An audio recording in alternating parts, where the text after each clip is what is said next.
La FRCA, le syndicat du sucre, le département de la Réunion vous présente Terre d'ici.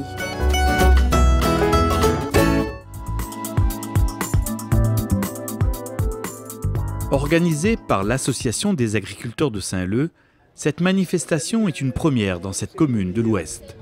En ce samedi matin ensoleillé, l'esplanade du portail à Piton-Saint-Leu s'est transformée en un mini-salon de l'agriculture que les planteurs peuvent visiter tout en s'informant.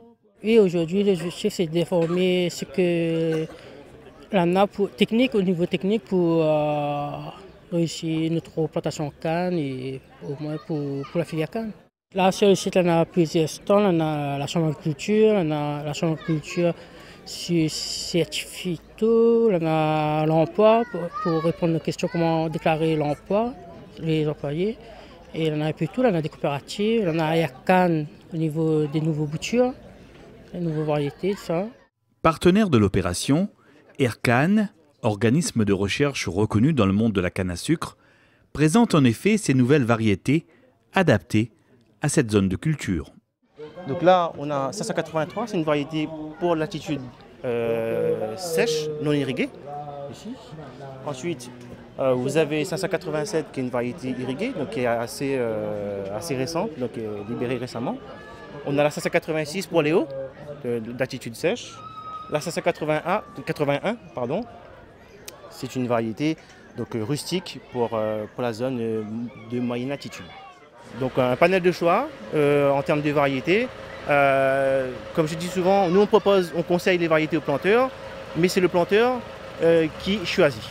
Voilà.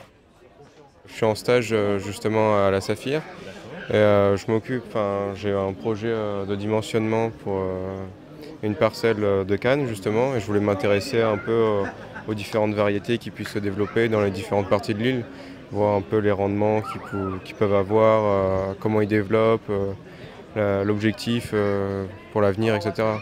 Les techniciens d'Aircan vont même plus loin en proposant aux planteurs des conseils personnalisés, adaptés à leurs besoins. C'est-à-dire qu'on va essayer d'instaurer une démarche qui consiste à tester la nouvelle variété à l'ancienne variété. Voilà, de façon à comparer les deux variétés, de façon à permettre au moment de la récolte de récupérer des remorques de chacune et aussi d'avoir des résultats au niveau richesse. Voilà. Donc ça nous permet effectivement d'avoir un regard critique sur l'une ou l'autre variété et au final choisir la bonne. Même si cette première journée technique a connu une fréquentation modeste, l'initiative des agriculteurs de Saint-Leu mérite d'être soulignée. Une rencontre enrichissante en tout cas, qui aura permis des échanges fructueux entre les planteurs présents et les professionnels de la filière canne sucre. En tant qu'animateur du Rita Canne, donc moi je vois ça d'un très bon œil, surtout que c'est vraiment l'initiative des planteurs et ce n'est pas quelque chose qui est descendant, mais je dirais qui revient des gens pour qui on travaille. Et ça nous met, nous, on est très contents de cette manifestation parce qu'on est vraiment dans le contact avec eux, on appréhende un peu mieux leurs besoins, leurs préoccupations, leurs craintes, leurs attentes et aussi des espoirs parce qu'on a aussi de bonnes réalisations. Et examiner tout ça ensemble avec eux, c'est quand même quelque chose d'intéressant et d'enrichissant pour toute la filière.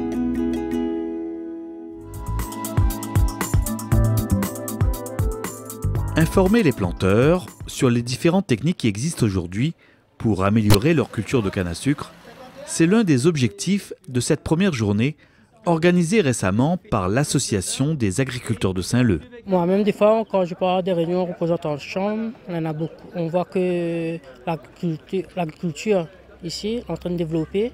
Et il y en a beaucoup d'agriculteurs, ils ne savent pas encore des techniques, il y en a beaucoup de mini-outils pour la filière canne et pour améliorer les travaux dans notre champ.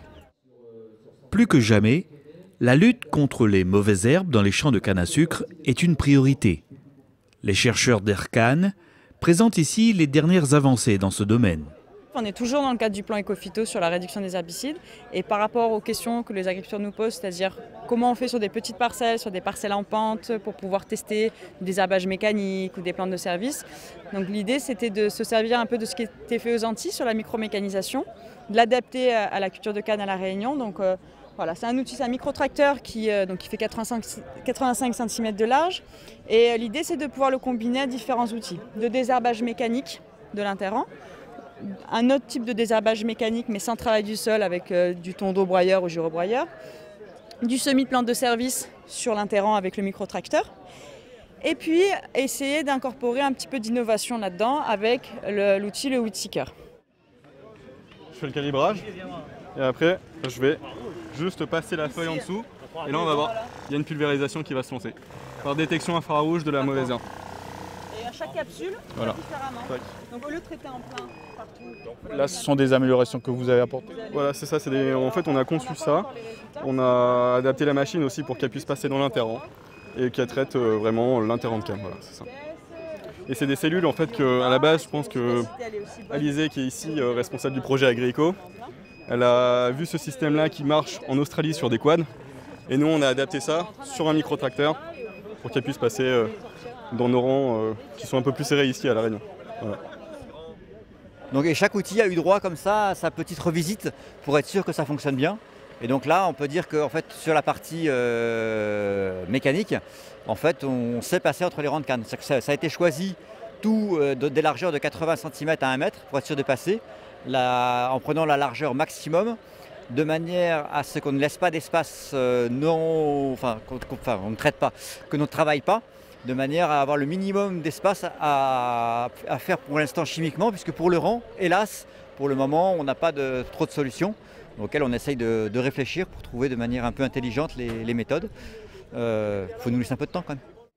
Pour l'heure, cette machine est en pleine phase d'expérimentation, en attendant des résultats que tous espèrent prometteurs.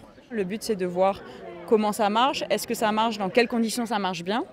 Et donc le projet a commencé l'année dernière et on devrait d'ici 2 années pouvoir sortir en fait des petites plaquettes d'informations pour dire voilà, l'outil il permet de réduire ou il ne permet pas de réduire, comment ça marche, est-ce que c'est efficace dans le désherbage, etc. On est en train de gérer pour l'après du Roundup et aussi c'est pour l'environnement, c'est pour nous, c'est pour les terrains. Là on voit qu'il y a quand même 3 matériels qui sont faits pour des herbages mécaniques et non chimiques. Donc ça veut dire qu'on travaille dessus, que ça avance et qu'on reste dans l'environnement, un respect de l'environnement à La Réunion.